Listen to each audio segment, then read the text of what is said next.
சட்டப்பேரவையின் பொதுக்கணக்கு குழு காஞ்சிபுரம் மாவட்டத்தில் காலையிலிருந்து மதியம் வரை கல ஆய்வில் ஈடுபட்டோம். மாவட்ட ஆட்சித்தலைவர் திருமதி கலைச்செல்வி ஐஏஎஸ் அவர்கள் ஏற்பாடு செய்தார்கள். எங்களுடைய மாண்புமிகு பொதுக்கணக்கு குழு உறுப்பினர்கள் அனைவரும் சேர்ந்து ஆய்வு செய்து இப்பொழுது ஆய்வு கூட்டத்திற்கு செல்ல இருக்கிறோம். இந்த கூட்டத்தில் பிரைம் மினிஸ்டர் ஆவாஸ் யோசனா திட்டங்களை எப்படி கையாண்டிருக்கிறார்கள், அதே போன்று சிக்கராயபுரத்தில் நீர்த்தேக்கம் இருக்கிறது. அந்த நீர்த்தேக்கத்துடைய தண்ணீரை சம்பரம்பாக்கத்திற்கு எடுத்து சென்று அதை பாதுகாக்கப்பட்ட குடிந்த நீராக மாற்றி சென்னைக்கு அனுப்புகிறார்கள். அதையும் ஆய்வு செய்திருக்கிறோம்.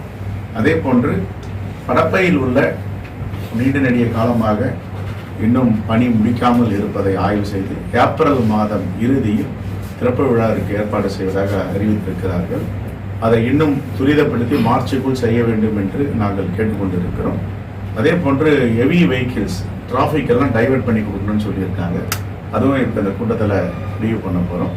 அதே போன்று அம்மா பார்க் அண்ட் அம்மா ஜிம் என்று 2016 ஒன் தண்ணில் அறிவித்த சந்தை வேலூரை அதை ஆய்வு செய்திருக்கிறோம். முளச்சூரில் உள்ள மருத்துவமனையை ஆய்வு செய்திருக்கிறோம்.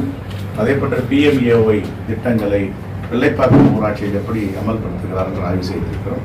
வர வழியில் காஞ்சிபுரம் சப் ரிஜிஸ்ட்ரார் ஆஃபீஸில் ஒரு சர்ப்ரைஸ் செக் திடீர் ஆய்வு செய்திருக்கிறோம். இப்பொழுது கூட்டம் நடைபெறுகிறது. முன்மொழி அரசியலாக்குவது, கல்வியை அரசியலாக்குவது பாஜகவிற்கு கைவந்த கலை. எங்கள் குழந்தைகள் மீது, எங்களுடைய பிள்ளைகள் மீது மாண்பு முதலமைச்சருக்கு இல்லாத அக்கறை பாஜகவுக்கு என்ன அப்படிப்பட்ட அக்கறை இருக்கிறது? உண்மையிலேயே தமிழ்நாட்டின் மீது இவர்கள் அக்கறை உள்ளவர்களாக இருந்தால், தமிழ்நாடும் ஒரு மாநிலம் தான் நீங்களும் வரி கட்டுவீர்கள் நினைத்திருந்தால், கடந்த ஆண்டு வந்த வரலாறு காணாத 100 ஆண்டுகள் காணாத பெருமழை, காற்றாற்று வெள்ளம், மிகப்பெரிய பாதிப்பு செங்கல்பட்டு மாவட்டம், காஞ்சிபுரம் மாவட்டம், திருவள்ளூர் மாவட்டம், சென்னை மாவட்டம், தென்பகுதியில் தூத்துக்குடி மாவட்டம், திருநெல்வேலி, தென்காசி மாவட்டம், இதுவரை எவ்வளவு நிதி கொடுத்தார்கள்? என்ன தமிழ்நாட்டின் மீதும் தமிழ்நாட்டு மக்கள் மீதும் பாஜகவுக்கு அவ்வளவு பெரிய அக்கறை? எங்களுடைய முதலமைச்சருக்கு இல்லாத அக்கறை இவர்களுக்கு இருக்கிறதா? அன்று முதலமைச்சர் அவர்கள் சொல்லிய திட்டங்களை 90 விழுக்காடு இதுவரை நிறைவேற்றி இருக்கிறார். நிதி ஆதாரம் கிடையாது. நிதியே இல்லாத போதும் நிதி ஆளுமையை, நிதி மேலாண்மையை செலுத்தி சிக்கனமாக பத்திரமாக தமிழ்நாட்டு மக்களுக்கு ஒரு காரியங்களையும் செய்து வருகிறார். இவர்களுக்கு உண்மையிலேயே அக்கறை இருந்தால் தமிழ்நாட்டுக்கு கிடைக்க வேண்டிய உரிமை நிதி, எங்களுடைய வரி பணம், இன்றைக்கு 3வது மாநிலமாக நாங்கள் வரி செலுத்துகிறோம். ஏறக்குறைய 1,25,000 கோடி GST பணத்தை செலுத்துகிறோம்னா எங்களுடைய பங்களிப்பை கொடுங்கள் என்று நாங்கள் கேட்கிறோம். தமிழ்நாடும் ஒரு அங்கம் தானே இந்தியாவில், தமிழ்நாடும் ஒரு மாநிலம் தானே, எங்களுக்குள்ள உரிமை தொகை எங்கே? இதை கேட்கிறோம். காலங்காலமாக கொடுத்து வந்த பள்ளி கல்வித்துறைக்கு வழங்க வேண்டிய நிதி 2,200 கோடி வரை கொடுக்க வேண்டியது இருக்கு. அதை ஏன் இன்னும் கொடுக்கவில்லை? என்ன காரணம்? மும்மொழி கொள்கையில் ஏற்றுக்கொள்ள வேண்டும், புதிய கல்விக் கொள்கை PMC ஏற்றுக்கொள்ள வேண்டும் என்றால் அது எங்களுக்கு ஒவ்வாது, தமிழ்நாட்டு மக்களுக்கு தேவையில்லாதது. அதில் நீங்கள் குலக்கல்வியை பற்றி பேசுகிறீர்கள். 6ஆம் வகுப்பில் 11 வயதில் ஒரு மாணவன் எப்படி தனக்குரிய பாடத்தை, விருப்ப பாடத்தை தேர்ந்தெடுக்க முடியும்? அது என்ன விருப்ப பாடம்? செருப்பு தைப்பது, தச்சு வேலை செய்வது, அவரவர் மூதாதையர்கள் என்ன குலத்தொழிலை செய்தார்கள் அதை விருப்ப பாடமாக எடுக்க சொல்றது. இது எவ்வளவு பெரிய காட்டுமராண்டித்தனம்! எந்த காலத்தில் வாழ்ந்து கொண்டிருக்கிறோம்? 500-1000 ஆண்டுகளுக்கு முன்பு இருந்த சாதியம், மதவாதம், பழமைவாதம் எல்லாத்தையும் திணிப்பதற்கு RSS உடைய சித்தாந்தத்தை எல்லாவற்றையும் திணிக்க பாஜக முயற்சி செய்கிறது. இதை எப்படி ஏற்றுக்கொள்ள முடியும்? தமிழ்நாடு மக்கள் ஒரு நம்பிக்கை பெற்ற முதலமைச்சராக மாண்புமிகு முதலமைச்சர் தளபதி இங்கு ஆட்சி செய்து கொண்டிருக்கிறார். சிறப்பான ஆட்சி 4 ஆண்டுகள் என்று எல்லோரும் போற்றி வருகிறார்கள். தொடர்ந்து 4 ஆண்டுகள் ஆட்சிக்கு அச்சாரம் கொடுப்பது போல சான்றிதழ் ஒரு தேர்தலிலும் வழங்கி வருகிறார்கள். 100க்கு 100 வெற்றி என்பது இந்தியாவில் எந்த மாநிலத்திலும் இல்லை, தமிழ்நாட்டில் இருக்கிறது. தமிழ்நாட்டில் தீட்டப்படும் திட்டங்கள், சமூக நலங்கள் அனைத்தையும் அண்டை மாநிலங்கள் அதே போன்று தமிழ்நாட்டில் பார்த்துவிட்டு நடைமுறைப்படுத்துகின்ற பழக்கங்கள் மின்னறிய காலமாக இருந்து கொண்டிருக்கிறது. இப்படி இருக்கும் பொழுது நீங்கள் எப்படி மும்மொழி கொள்கையை ஏற்றுக்கொள்ளுங்கள், புதிய கல்விக் கொள்கையை நடைமுறைப்படுத்துங்கள் என்று எங்களிடம் சொல்ல முடியும்? எங்களுடைய குழந்தைகளுக்கு, மாணவ மாணவிகளுக்கு என்ன எதிர்காலம் என்பதை எங்கள் முதலமைச்சர் முடிவு செய்வார்.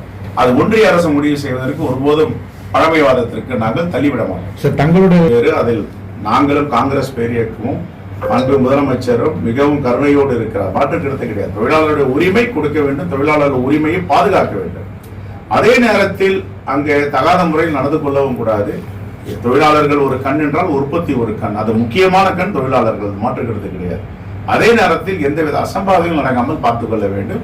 அது தொழிலாளர் நலத்துறையும் அங்க இருக்கின்ற காவல்துறையும் அதை பார்த்துக் கொள்வார்கள். நம்முடைய தோழர்களிடம் நானும் பேசிக் கொண்டுதான் இருக்கிறேன். இது சுமூகமாக முடிக்கப்படும். ஏனென்றால் உலக நாடுகளுடைய முதலீடுகள் எல்லாம் ஒரு நல்லாட்சி நடக்கிறது, பாதுகாப்பான மாநிலம் தமிழ்நாடு என்று தமிழகத்தை நோக்கி வந்து கொண்டிருக்கிறது. இதை பிடிக்காதவர்கள், பொறாமை பிடித்தவர்கள், எரிச்சல் அடைபவர்கள் ஏதாவது சிக்கல் செய்யலாம் என்று தொழிலாளர்களை தூண்டி விடுவதற்கு வாய்ப்பு இருக்கிறது. அதற்கு தொழிலாளர் தோழர்கள் யாரும் இடம் கொடுத்து விடக்கூடாது. எல்லாவற்றையும் நாம் பேசி தீர்த்துக் கொள்வோம். தொழிலாளர்களுக்கு உரிமையை நாங்களும் சேர்ந்து போராடி பெற்றுத்துக்குவோம். சரி, இப்போ இவங்களுடைய சோசியல் மீடியா, இவங்களுடைய ஐடியிலான பணம், பே மணி, கெட் அவுட் அண்ணாமலை நாங்க சொல்றதுக்கு எங்களுக்கு தகுதி. ஏன்னா அவர் எப்பவே கெட் அவுட் பண்ணிட்டாங்க. நாங்க ஏன் சொல்றது? மக்கள் தான் கெட் அவுட் சொல்ல போறாங்க. ஆனால் மாண்பு முதலமைச்சரையோ திராவிட முன்னேற்ற கழக தலைவரை கெட் அவுட் சொல்வதற்கு இவருக்கு என்ன அருகதை இருக்கு? இவர் யாரு? ரோட்ல போற தான் வருது. அதுக்கு மேல தொடர்ந்து தவறுகள் நடக்க செய்கின்றன, அதுல மாற்றுக்கிறது கிடையாது, எல்லோருக்கும் தெரியும். அப்படி சம்பவமே நடக்காது, குற்றங்களே நடக்காதுன்னா காவல்துறையே தேவையில்லை, நீதிமன்றமே தேவையில்லை. ஒரு இயற்கையான உலகத்தில் தவறுகளும் நடக்கும், நல்லதும் நடக்கும். தவறுகளை கட்டுப்படுத்த வேண்டும். ஆட்சியாளர்கள் கையில், காவல்துறை கையில் இருக்கிறது. பொதுமக்களும் அதை கடந்து விட்டு போயிட முடியாது. நம்மகிட்டயும் இருக்கு. ஒவ்வொருத்தருக்கும் we have responsibility. நம்ம சொசைட்டி எப்படி இருக்கணும், நம்ம மக்கள் எப்படி வாழணும். ஆனா அதற்காக சொந்த பிரச்சனைகள், ரவுடிகள் மோதல், இதையெல்லாம் சட்டம் ஒழுங்கு கெட்டு போயிடுச்சு, சட்டம் ஒழுங்கு சரியா பாதுகாக்கலன்னு சொல்றது எந்தவித நியாயமும் கிடையாது. அப்படின்னா எடுத்துங்க, அதிமுக ஆட்சியில எவ்வளவு நடந்திருக்கு, இந்த 4 ஆண்டுகள் எவ்வளவு நடந்திருக்கு, ஒரு ஆண்டும் ஒப்பிட்டே பார்க்கலாம். ஆனா நம்ம அப்படி பேசுறது சரியாட்டும் சரியில்லை. இதை கடந்து போயிட விட முடியாது, தடுத்து நிறுத்தணும். அதுல மாற்றுக்கிறதே கிடையாது. எல்லோரும் முயற்சி செய்யறாங்க. கட்டுப்பாடும் நடந்து கொள்ளுகிறது. சட்டமும் அதுக்கு கடினமாக இருக்கிறது. அடிக்கக்கூடாது, தொடக்கூடாது, தண்டிக்க கூடாது, எல்லாம் நீதிமன்றம். ஆகவே கண்டிப்பாக நம்முடைய காவல்துறை ஸ்காட்லாந்து போலீஸுக்கு நிகரான காவல்துறை, பெருமைக்குரிய காவல்துறை, தடுத்து குற்றங்களை நிறுத்துவதற்கு எல்லா முயற்சியும் எடுத்துக் கொண்டிருக்கிறார்கள். அங்கொன்றும் இங்கொன்றும் நடக்கத்தான் செய்கிறது. தடுத்து நிறுத்த வேண்டும், அது மாற்று கருத்து கிடையாது. ஆனால் காவல்துறை எல்லாவற்றிற்கும் குறை சொல்லுவதும் புறம் சொல்லுவதும், இவர்கள் இப்படித்தான் நடந்து கொள்ளுகிறார்கள், கட்டுப்படுத்த முடியவில்லை என்றெல்லாம் சொல்லிவிட்டு நாம் ஒதுக்கிவிட்டு சொல்ல முடியாது. நமக்கு அந்த ரெஸ்பான்சிபிலிட்டி இருக்கு. we are also the society. நம்முடைய மக்கள், நம்முடைய மண், நம்முடைய மாநிலம், ஒரு பொதுமக்களுக்கும் அதில் அக்கறை உண்டு. ஆகவே குற்றங்கள் நடப்பதை தடுக்க வேண்டும், மாற்றுக்கிறது கிடையாது. ஆனால் தமிழ்நாட்டில் எங்குமே குற்றம் நடக்காத மாநிலம் என்று சிங்கப்பூரையே சொல்ல முடியல. சிங்கப்பூர் தான் இருக்கிறதுக்கு உலகத்துல மிகப்பெரிய குற்றங்கள் இல்லாத நாடுன்னு சொல்றாங்க. அங்க குற்றங்கள் நடந்துட்டு தான் இருக்கு. காவல்துறை இருக்குது, நீதிமன்றம் இருக்கு, குவைத்துல இருக்குது, துபாய், மிடில் ஈஸ்ட்ல இருக்கு. அதனால இதை கட்டுப்படுத்த வேண்டிய மாற்று கிடையாது. ஆனால் அரசியல்